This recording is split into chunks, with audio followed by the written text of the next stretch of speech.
ఒక సీట్ ఎక్కువ వచ్చినా కానీ వాళ్ళకి ప్రతిపక్ష హోదా దక్కేది.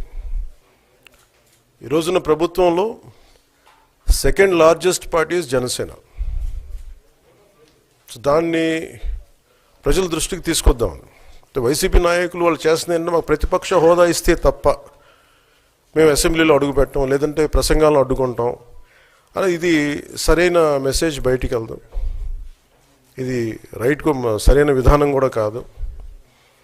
ఇది ప్రజలందరికీ తెలియజేయాలనుకున్నాం. ఇది ప్రతిపక్ష హోదా ఏ పరిస్థితిలో వస్తుందంటే మీకు రూలింగ్ పార్టీ కంటే కూడా అత్యధికంగా ఇంకొక సీట్లు వాళ్ళకంటే మీరు వస్తే దాని తర్వాత స్థానం మీకు వస్తే ఖచ్చితంగా ప్రతిపక్ష హోదా వాళ్ళకే ఉంటుంది. 21 సీట్లు ఉన్న జనసేన, 11 సీట్లు ఉన్న వైసీపీకి ప్రతిపక్ష హోదా ఎలా వస్తుంది? మేము వస్తే తప్ప మేము అసెంబ్లీకి రాము, ఇలా గవర్నర్ ప్రసంగాలను అడ్డుకుంటాం అనేది ఇది సరైనది కాదు. ఇది ప్రజలందరికీ కూడా తెలియచేస్తున్నాం ఈ సందర్భంలో. అందుకని ఇది భవిష్యత్తులో కూడా మేము కోరుకునేది వైసీపీ నాయకుల్ని, మీకు ప్రతిపక్ష హోదా ఇవ్వకపోయినా ప్రజలు మీకు 11 సీట్లు ఇచ్చారు, దాన్ని గౌరవించి మీరు అసెంబ్లీకి రండి.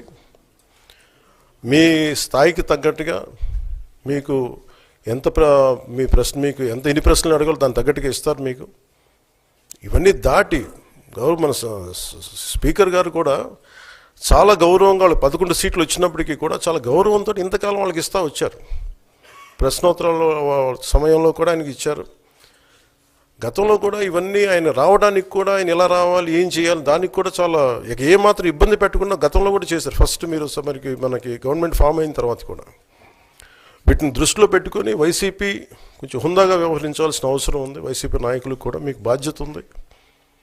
గవర్నర్ గారి ప్రసంగాన్ని మీరు ఆ విధంగా మీరు ప్రశాంతంగా విని దాన్ని వచ్చే జరుగుతున్న సమావేశాల్లో మీరు దాని మీద లోటుపాట్లు మీరు చెప్తే బాగుంటుంది తప్ప ఇలా కూర్చోబెట్టి అరుపులు కేకలు ఇది సమంజసంగా లేదు. అంటే అర్ధాంతరంగా ప్రతిదానికి అసెంబ్లీలోకి రాగానే గొడవ పెట్టుకోవాలి, దేన్నైనా విభేదించాలనేది ఇది చాలా లో లెవెల్ ఆలోచన విధానం, లో లెవెల్ స్ట్రాటజీ. అది ప్లీజ్ మీరు అప్గ్రేడ్ అవ్వండి, మీరు అప్లిఫ్ట్ చేసుకోండి, మీరు కూర్చోబెట్టి డెమోక్రటిక్ ప్రాసెస్కి గౌరవం ఇవ్వండి. మనస్ఫూర్తిగా వైసీపీ నాయకులకి ఇది నా విన్నపం, నా విజ్ఞాపన. This what I would like to say. And నిజంగా కావాలి అంటే మీరు ఈ 5 సంవత్సరాల్లో మీరు ప్రతిపక్ష హోదా మీకు రాదు. అది మీరు మెంటల్గా ప్రిపేర్ అయిపోండి. 11 సీట్లతోటి మీకు ప్రతిపక్ష హోదా ఇవ్వబడదు, రాదు. ఎందుకంటే ఇట్ ఈస్ చంద్రబాబు గారు, గౌరవ ముఖ్యమంత్రి చంద్రబాబు గారు డిసైడ్ చేసేది కాదు, జనసేన డిసైడ్ చేసేది కాదు. దానికి రూల్స్ ఉన్నాయి, దానికి రెగ్యులేషన్స్ ఉన్నాయి, నామ్స్ ఉన్నాయి. ఉదాహరణకి నేనే మన కేంద్ర ప్రభుత్వం ఫార్మేషన్కి మేము వెళ్ళినప్పుడు పార్లమెంటరీ లీడర్ని ఎన్నుకోవాలి మనం కూర్చున్నప్పుడు, ఎన్డీఏ పక్ష నాయకుడు ఎన్నుకోవాలనుకున్నప్పుడు నేను నాయకుల స్థాయిలో నేను కూర్చున్నాను. అదే నేను ఇక్కడ మంత్రిగా ప్రమాణ స్వీకారం చేసేటప్పటికి నన్ను ప్రధానమంత్రి గారి పక్కన నన్ను కూర్చోబెట్టలా. నేను డిప్యూటీ సీఎం అయినప్పటికీ కూడా అది మంత్రి హోదానే కాబట్టి తిరిగి నన్ను మంత్రులందరూ పక్కనే కూర్చోబెట్టారు తప్ప ప్రత్యేకంగా నన్ను అక్కడ కూర్చోబెట్టలేదు. అంటే very specific rules and regulations నడుస్తాయి. ఉదాహరణకి పొద్దున కూడా స్పీకర్ గారు ఎదురొస్తే నేను అసెంబ్లీలోకి అడుగు పెడతా ఉంటే స్పీకర్ గారు ఎదురొచ్చారు.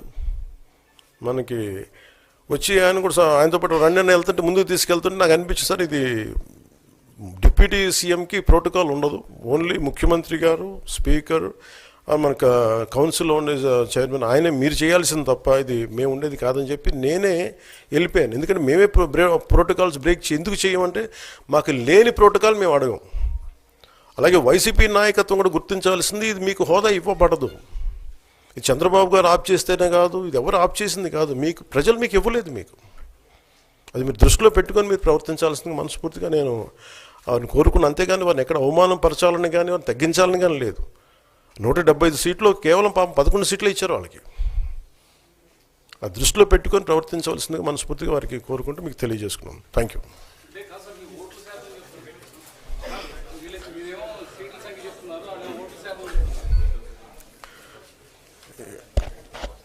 ఫస్ట్ అప్పుడు ఏం చేయాలంటే సార్,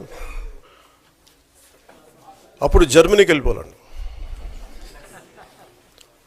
ఇప్పుడు జర్మనీలో ఏంటంటేనండి